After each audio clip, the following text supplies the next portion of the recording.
Hello everyone. So I haven't done one of these not scripted videos in I think a couple months, and the plan for today's episode in the RNGenie After Dark miniseries was that it was going to be an episode about the House of the Dead remake, which is right over here in this little tier list format. But then I realized all I had to say about the game were things that had been said before by YouTubers like The Completionist, where they just said, the game is disappointing. It does some things right, but it's disappointing. And I don't want to just parrot an entire video, like an entire summary, because we share the same feelings. Go watch The Completionist's most disappointing games of 2022, or whatever, video for his thoughts on that. So I decided, in the build-up to the finale of this RNGenie After Dark miniseries, I will do another tier list. I just titled it Generic Horror Things. But it's all the horror games I can remember playing within recent memory, because I don't like horror games that much. I know that's ironic, but I really don't like horror games that much. So I said, why not just take all these ideas that aren't going to get used during RNGenie Halloween 2023, and we're going to go ahead and put them on this tier list. So we have a grand total, I think this is like 24 games. Yeah, it's about 24 games. I might have miscounted. I'm not scripting here, so I can't like sit here and count. That would be extremely boring. So let's just get right into it. I'm going to try to be fair to each of these games. I've played them all within the last couple of years, so I think that I can be pretty fair. That being said, Dead by Daylight gives me a headache. I'm going to give it a B because I like the gameplay style of it.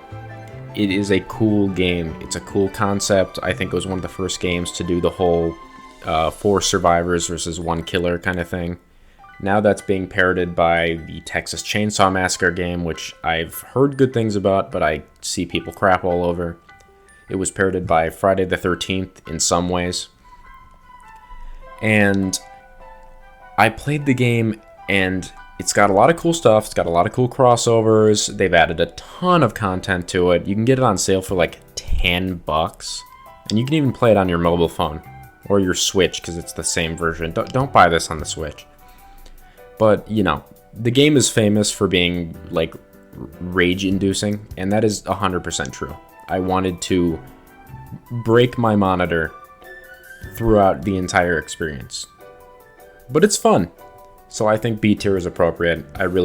I've sworn off this game, so I really don't have much else to add. But I think the game is good. Doom 3. So I didn't put any other entries in the Doom series on here because I don't consider them to be horror.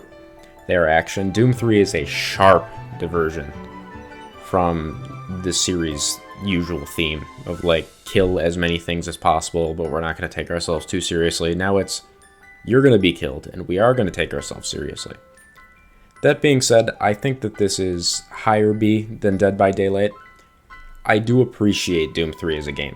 I think it is a good game. People crap all over Doom 3 just because it's different than the other Dooms. And being a game within a series that's different is not necessarily a bad thing. It becomes bad if you try to do something different and completely fail at it.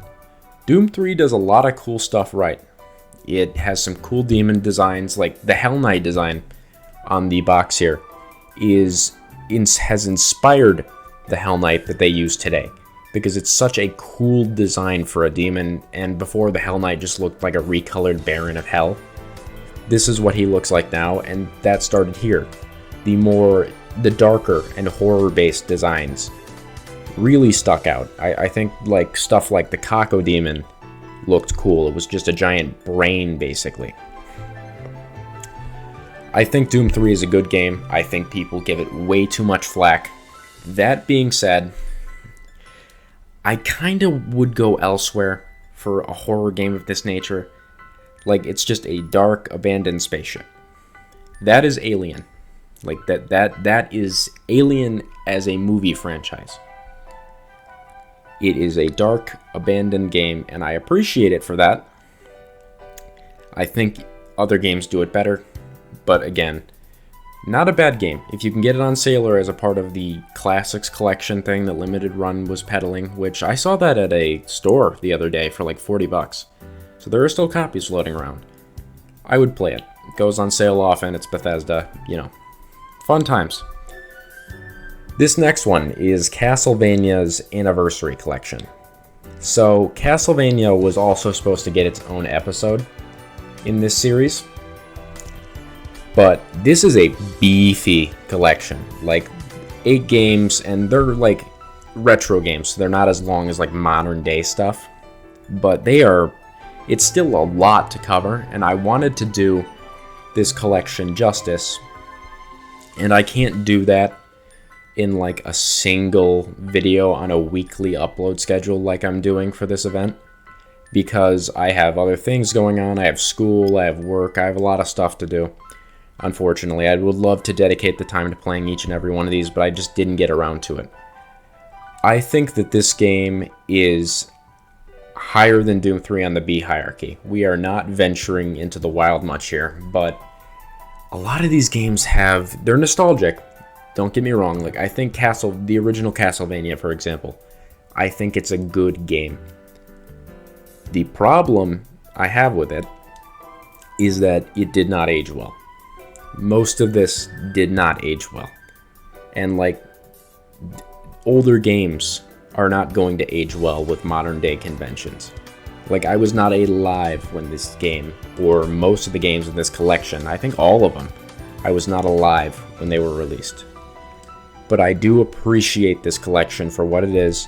It's full of it's like one of the best video game collections you can get. It's full of quality of life features, updates, like multiple versions of different games. You can play the Japanese and American versions for the different games.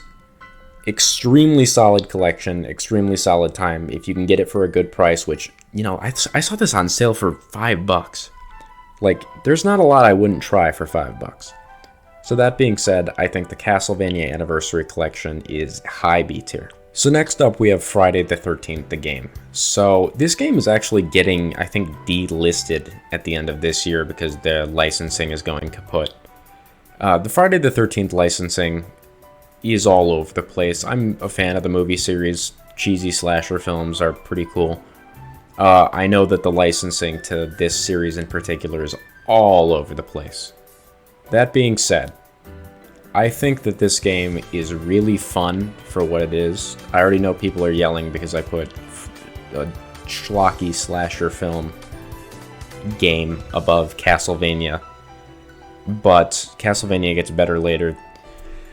I think that this game is really fun for what it is. I enjoy it more than Dead by Daylight because there's obviously a relatability factor to the property that is featured in the game. Like, this game existing is why Jason is not in Dead by Daylight. I am sure I would like Dead by Daylight a little bit more if Jason was in it, but he has his own game.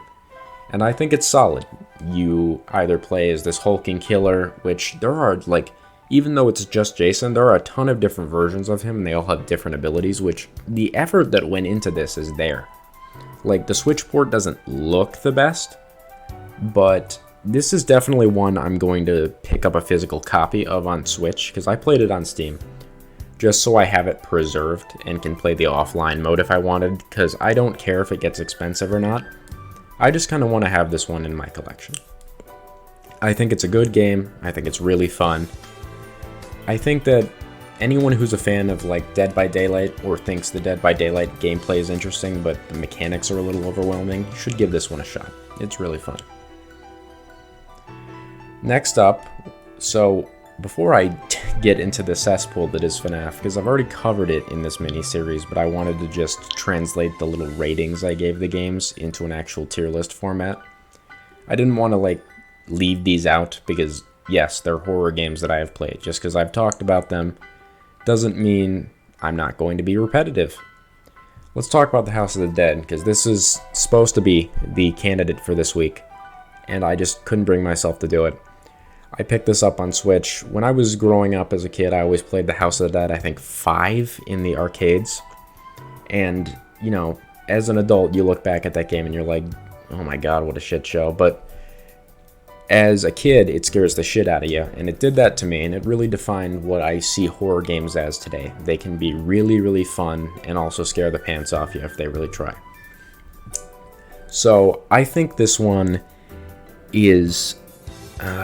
I'm struggling between low B and high C because I know that the development team behind this put effort into it. Like, I know that they really love... Like, I actually emailed the development team, and they emailed me back just saying how much they loved the property and they were glad that I played the game. Because I just emailed them a question about the game's development. I'm interested in all aspects of game development.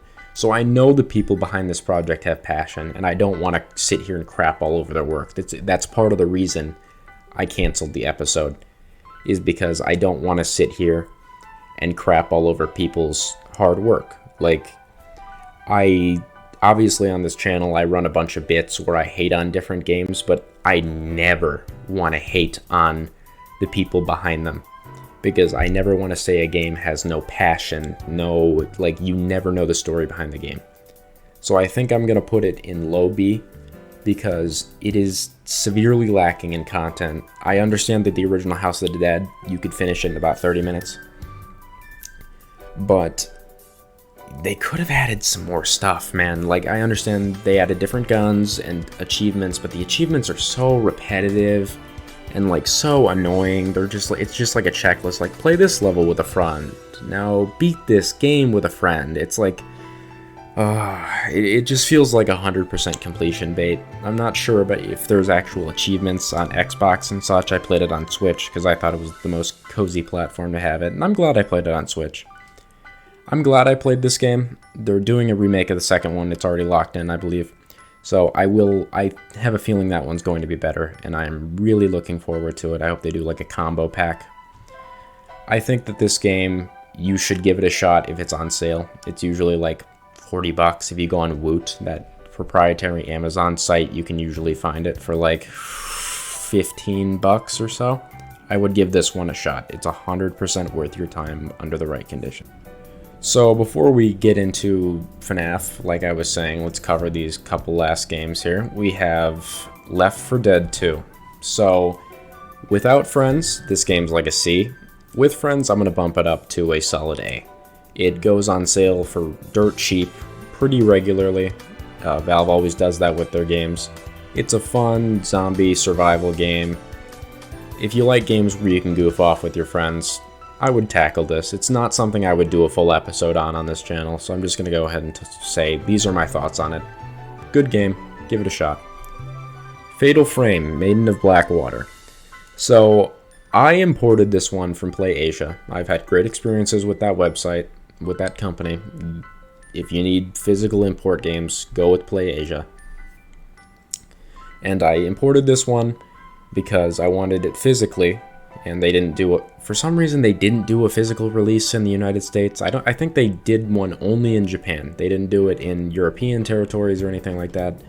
Why? I don't know, especially because I don't think it got a physical on it might have gotten a physical on Wii U. I'm not entirely sure. But all I know is that this game is just okay, man. Like, again, we're not diversifying the tiers very much here, but the game is just okay. The camera controls are weird, and I'm talking about, like, not the camera obscura. I'm talking about the actual, like, player-controlled camera is weird to control. It feels stiff.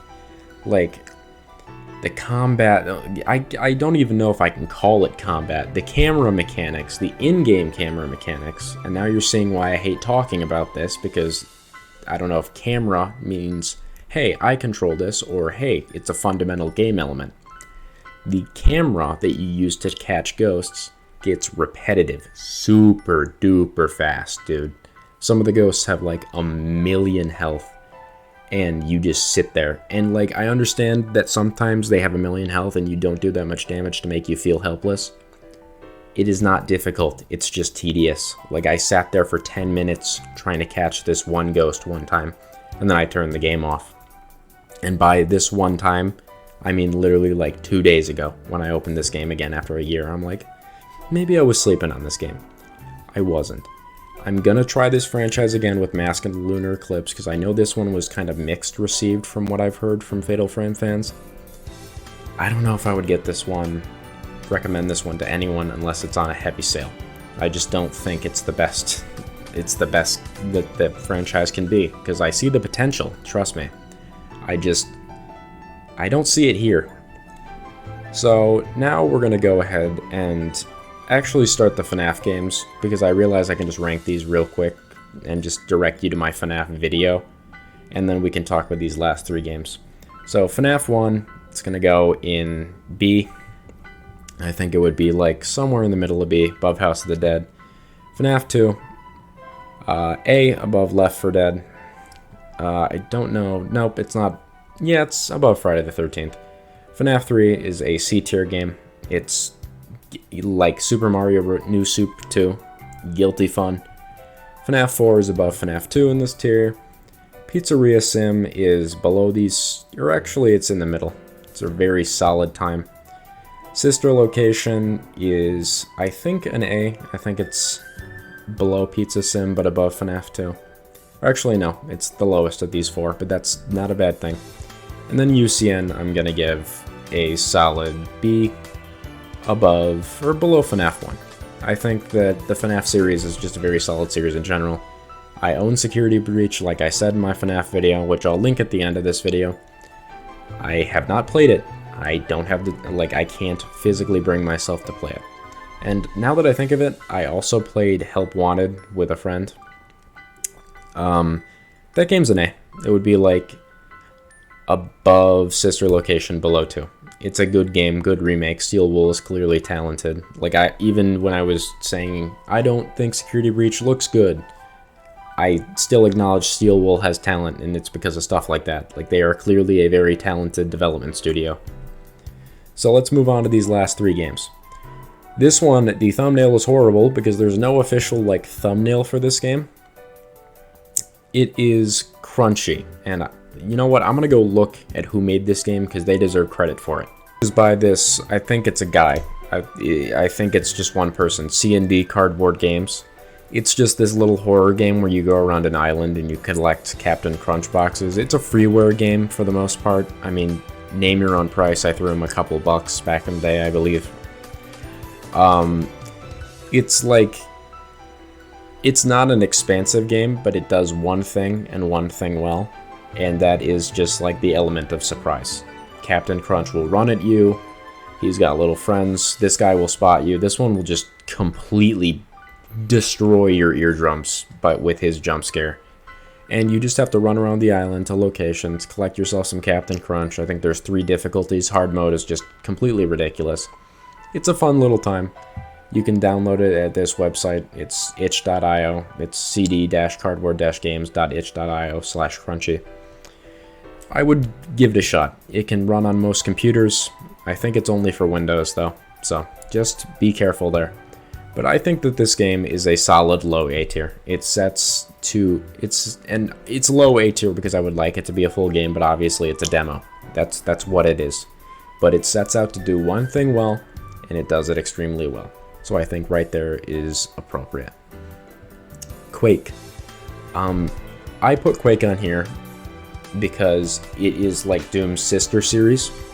I consider it to be more horror adjacent, so I'm like, okay, I'll let it slide. I'll put it on here. Quake is a good game. It is Doom, but you can jump. It's a 3D environment. There is all sorts of weird, screwed up crap, like different creatures, slug things, weird hellhounds. It's a really fun series. I've only played the remaster of the original and a couple minutes of Quake Champions. It's a good game. I think that I'm gonna go ahead and put this I don't know if I can separate these 4. They're so close together in quality. So I'm gonna go ahead and just put this below Friday the 13th the game, but above Left 4 Dead, because I don't have many friends who still actively play Left 4 Dead. It's a good quality game. You can get it for, it's usually on sale for a couple bucks on the eShop or Steam, I believe. It's the remaster, and I think they just did a remaster of number 2, so I might have to grab that physically as well. I own the physical from Limited Run.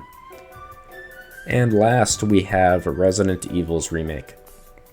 So, I own Resident Evil 4. I've played a bunch of it. If I had to rank it based on what I've played of it, very high A tier. I haven't finished it, so I didn't put it on here, because I have a feeling that if I finish the game, I will like it even more. I have played this one, the Resident Evil remake. And even though the camera is complete shit, even though the game has a shit ton of problems, I think that the game is really good at what it sets out to do. It is obviously a remake of the original, so you can credit a lot of that to the original. But the Resident Evil remake is really good, dude. Like, it sets out to scare the hell out of you. And it does that just by putting zombies in the perfect location around corners. Sometimes there's parts with just winding hallways, and you never know if you, because of the fixed camera points, which I really like in this specific game. You never know if the camera's just gonna flip like that, and all of a sudden there's a zombie in your face. It is a really good game. Other people might not agree with me. I haven't played any of the other remakes yet, mind you. I'm planning to play 4 remake. I own 2 and 3 remake, I think. I got them on Steam for like really cheap during a sale. Haven't touched them yet. But I think that this is a really good Resident Evil game.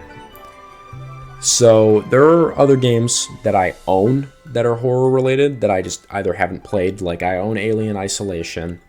I own stuff like that. I own Bloodstained. Again, putting Castlevania on here was a stretch. Like, I just wanted it on here because it was supposed to have its own Halloween-y episode. But I think that this is a pretty comprehensive view of horror games that I will never cover in an episode of RNGenie because I have nothing more to say other than these little thoughts. So, I thank you for watching. I'm going to link the FNAF video so you can see my thoughts on these because that's a much higher quality project. I do apologize that I had to cancel the Castlevania and House of the Dead episodes. Maybe one day I'll revisit House of the Dead once they release the second remake and I'll do like a comprehensive squished together thing, but go watch the Completionist's worst games of, or most disappointing games of 2022 video to see his thoughts on that because he perfectly encapsulates what I think about this remake. Shout out to the Completionist for that. Other than that, thank you so much for watching. Please feel free to like, subscribe if you enjoyed the video, or leave hateful things in the comment section below if you didn't. And I will see you on October 31st for the finale of RNGenie After Dark. Stay tuned.